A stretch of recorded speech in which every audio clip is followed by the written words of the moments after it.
Je vous rappelais tout à l'heure que la vie de ces immenses stars, c'est vraiment pas une promenade de santé.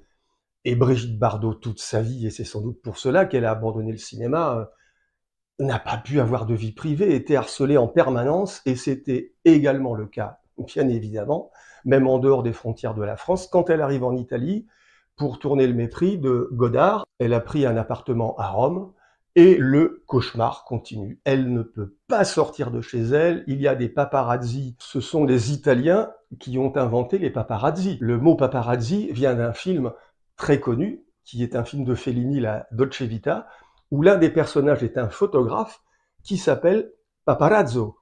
Et donc Paparazzo, eh bien ce sont les paparazzi.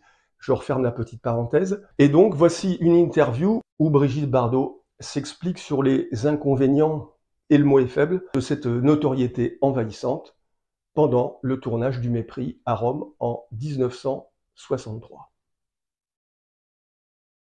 Je crois que c'est peut-être justement parce que je suis enfermée chez moi du matin jusqu'au soir et que je ne sors que pour aller tourner, qu'on a inventé des choses, étant donné qu'on n'a rien trouvé à redire pour de vrai, qu'il fallait bien noircir les papiers des journaux. C'est peut-être parce que vous n'avez pas semblé assez coopérative à certains.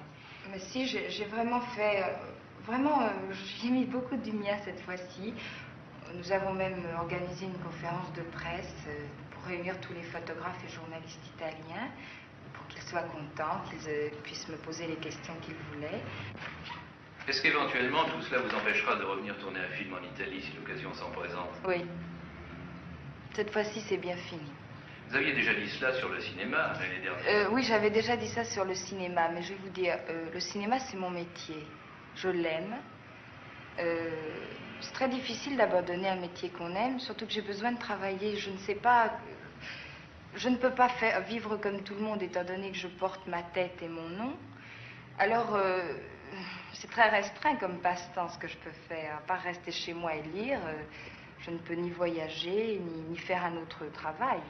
Une fois de plus, c'est dans ce film votre problème personnel qui est en partie transposé à l'écran, à savoir la difficulté de vivre dans ce milieu du cinéma en étant quelqu'un de normal. Est-ce que vous en êtes très consciente de tout cela? Ah oui, oui. C'est-à-dire que je suis un peu enfermée dans le monde du cinéma, qui est un monde très bien, mais à partir du moment où on est enfermé dans quelque chose, on n'a qu'une envie, c'est de s'en échapper. Et il m'est difficile d'en sortir, étant donné que je pense que les rapports sont faussés avec les autres gens. La personne que j'ai en face de moi, d'abord, elle-même n'est déjà plus naturelle. Elle se trouve en face d'une femme qui, pour elle, n'est plus une femme, est devenue une espèce de chose dont on parle comme d'un objet.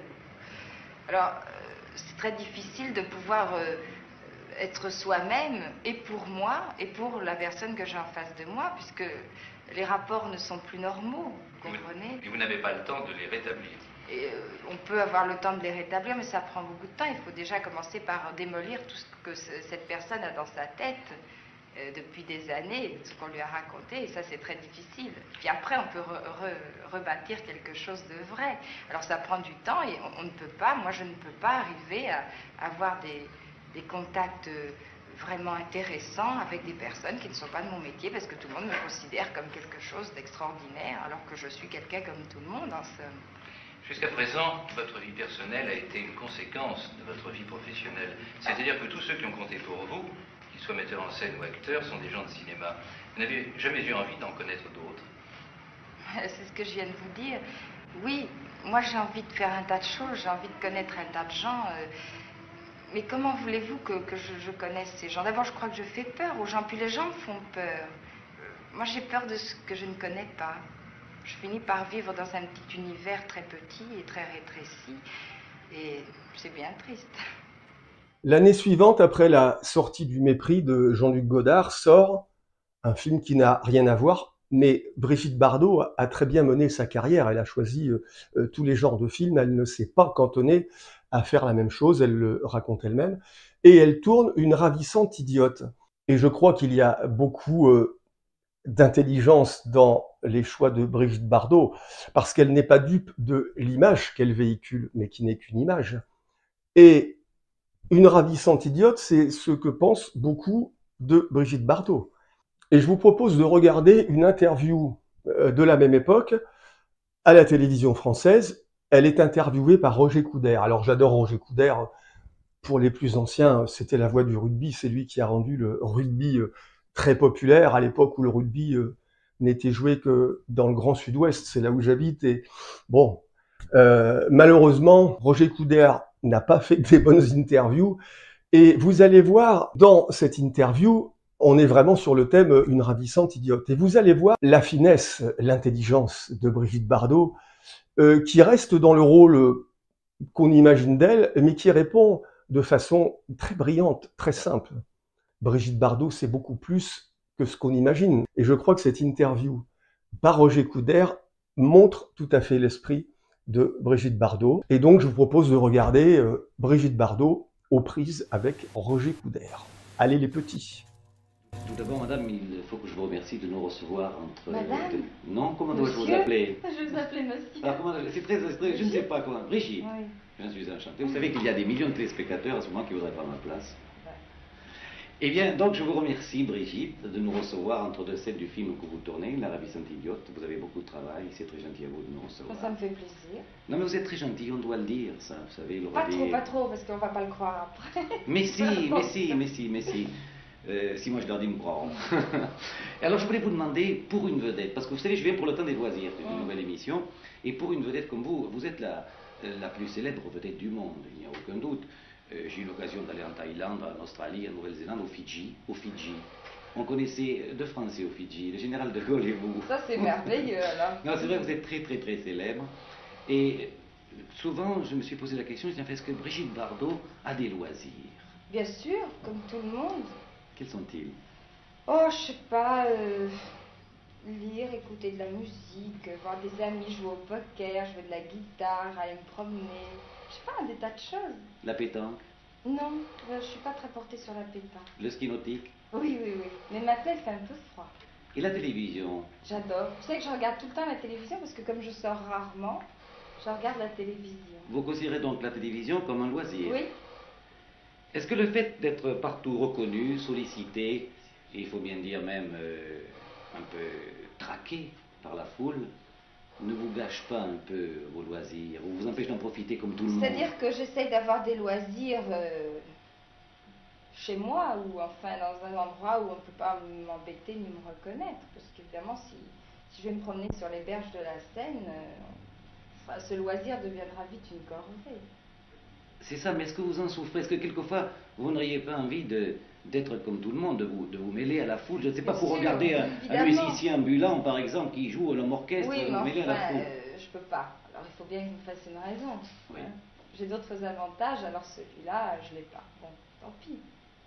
Vous faites une raison. Je me fais une raison.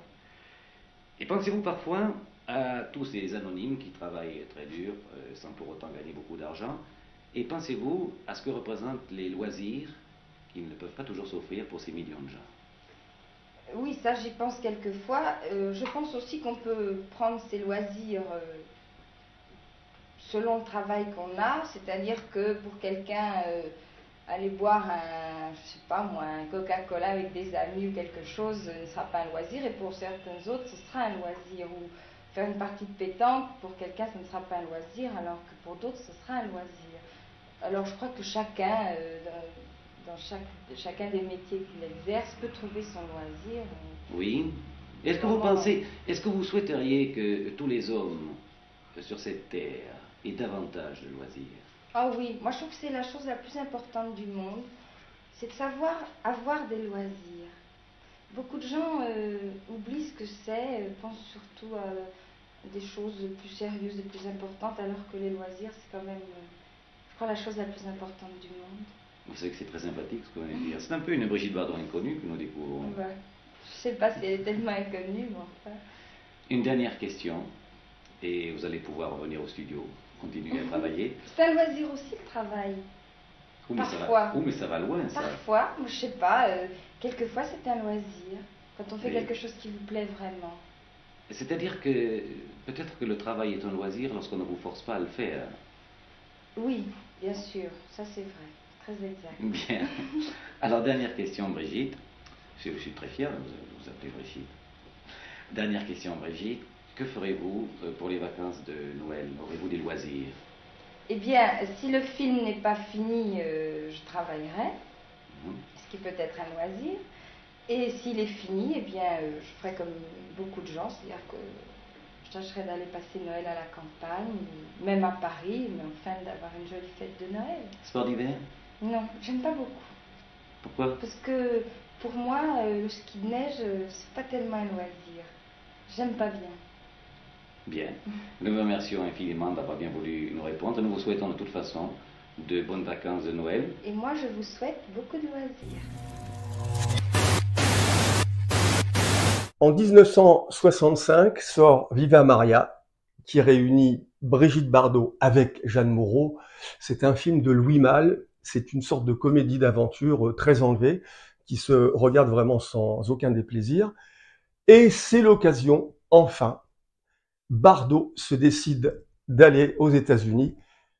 Ça faisait très très longtemps que les Américains attendaient de voir Brigitte Bardot. Et vous allez voir, c'est un document Associated Press. Ce sont les Américains qui filment. Bon, le son n'est pas très bon, mais Brigitte Bardot est accueillie dès son arrivée à l'aéroport de New York. Je ne sais pas lequel c'est. Regardez la conférence de presse qu'elle donne et regardez la désinvolture tout à fait professionnelle, j'allais dire, de Brigitte Bardot face à la presse, qui en fait donne aux journalistes américains ce qu'ils attendaient. Regardez, elle est d'une beauté étincelante, d'un naturel désarmant. C'est Bardot. Il n'y a rien à dire. Regardez. It's the only full length we're gonna get, I'm afraid. All right. Richard. Stay down. Yeah, what do you mean stay down? Richard.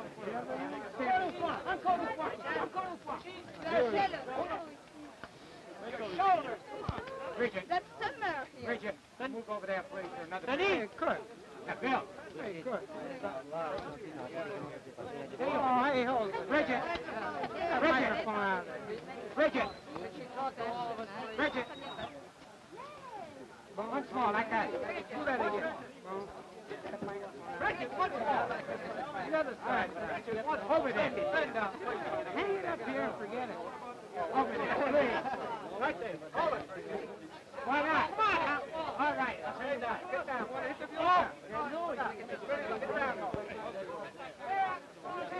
We're going to hear these from here. No, we don't. Press conference. Oh no, I'm not at all. I'm very happy. Look. Qu'est-ce que vous pensez de l'accueil qu'on vous a fait jusqu'à présent? That's terrific. Pourquoi est-ce que vous avez attendu si longtemps pour venir en Amérique? Je sais pas, parce que ce sont les circonstances qui font ça. Et puis j'avais envie de présenter aux Américains Viva Maria parce que je suis très fière de ça. Yes. Miss Bardot now is...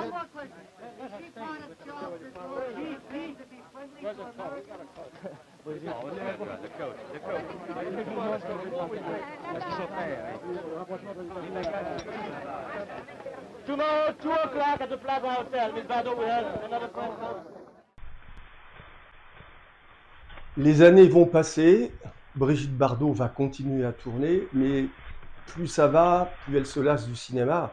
Plus le temps passe, plus ça devient difficile pour elle. Elle a envie d'arrêter. Plusieurs fois, d'ailleurs, elle va annoncer qu'elle quitte le cinéma. Mais le jour va arriver où elle va vraiment le faire. Les derniers films qu'elle tourne, je voudrais parler juste de quelques films que j'ai vus quand j'étais tout petit. Et je me souviens de Chalaco. Elle va encore tourner des films qui auront un grand succès, des comédies d'aventure comme Les Pétroleuses avec Claudia Cardinal. Et son dernier film sera en 1973. Brigitte Bardot, c'est finalement 20 ans de carrière, c'est quand même peu. C'est un peu comme quand on pense aux Beatles, le groupe n'a pas duré très longtemps, mais alors, on en parle encore. Brigitte Bardot, c'est exactement la même chose. En 1973, elle tourne un film de Nina Companèse, l'histoire très belle et très joyeuse de Colline Autrouche-Chemise. Je me souviens, parce que j'étais pas vieux, j'allais au cinéma tout seul à La Rochelle, je crois que je vous l'ai déjà dit, et j'ai vu ce film. C'est son dernier film, elle n'a pas un grand rôle dans le film, Francis Huster est l'un des acteurs principaux du film, mais quand Brigitte Bardot a annoncé qu'elle quittait le cinéma, je peux vous dire que ça a été vraiment un choc pour beaucoup de Français. Personne ne pouvait croire que Brigitte Bardot allait abandonner le cinéma alors qu'elle était encore au sommet de sa beauté. C'est rare les stars qui disent j'arrête. Alors je vous propose de regarder un extrait de Colline Autrouche-Chemise et on se retrouve juste après. La voilà.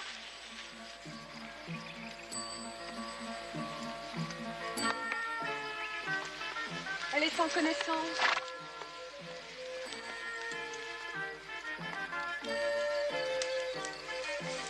Il faut dans ce château la ramener. Nous ne saurions ni la soulever ni l'emporter. Pensez-vous qu'elle soit gravement blessée?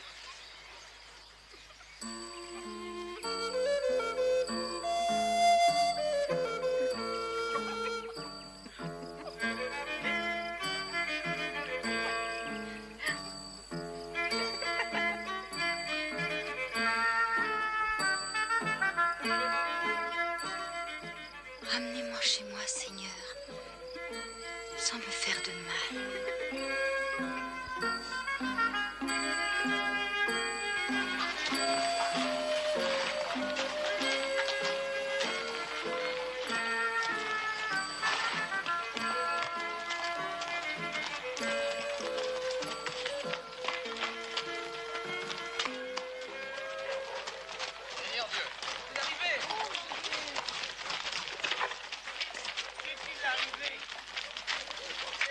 Ayez pitié de moi, Seigneur.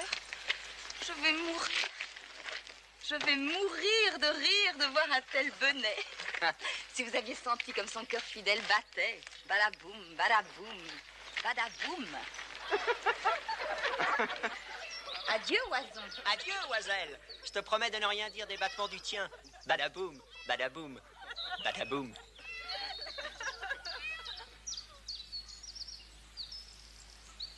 Qu'est-ce donc que ce tu, je vous prie? Nous n'avons pas gardé de moutons ensemble, que je sache. Certes, non. Celle qui part chez nous garde les moutons ont le teint rose. Et moi, je l'ai verdâtre. Je le sais. Non, pas l'eau. Mais il y a un autre moyen encore de la voir rose. Et c'est?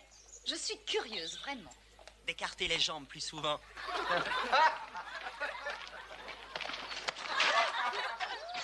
Grand cul brenneux, couillon bouffi, avec vos foutus bourriches.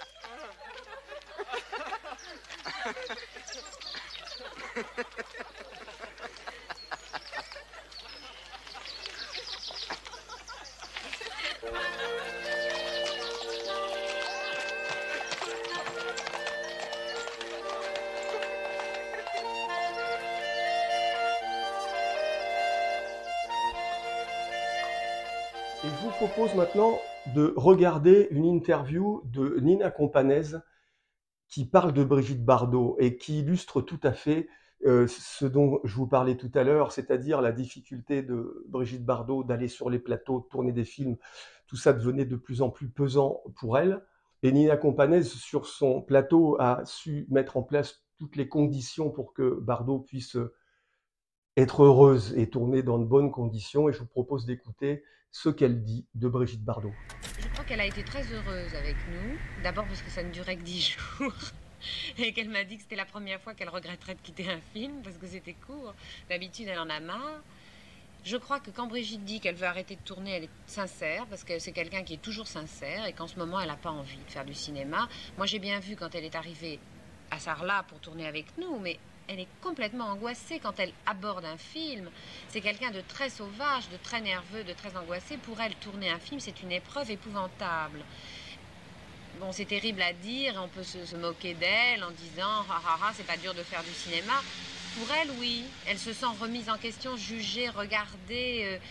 Elle était vraiment, pendant 2 jours, elle s'est enfermée dans sa chambre et petit à petit, elle s'est sentie bien avec nous. C'était une atmosphère très familiale et finalement, elle ne voulait plus s'en aller.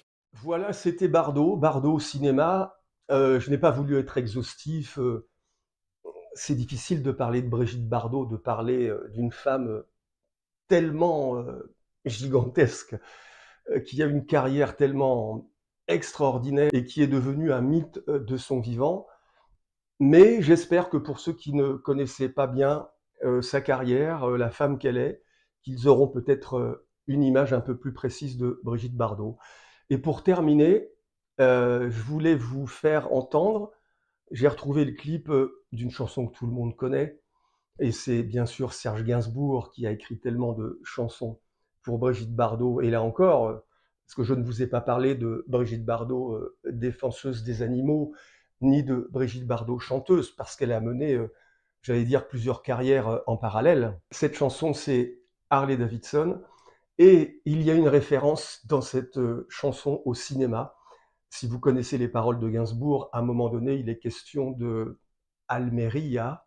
Almeria, vous le savez peut-être, c'est une ville qui se trouve dans le sud-est de l'Espagne, dans cette zone magnifique du Cabo de Gata, où il y a le désert de Tabernas, où étaient tournés tous les westerns spaghetti, comme on disait à l'époque, de Sergio Leone.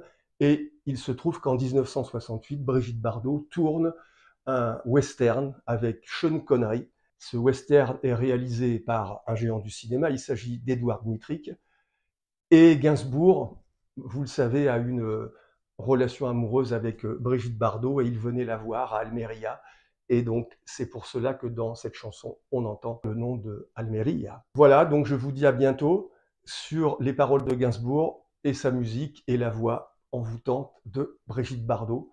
Brigitte Bardot, la légende de Brigitte qui continue. Et je vous dis à bientôt.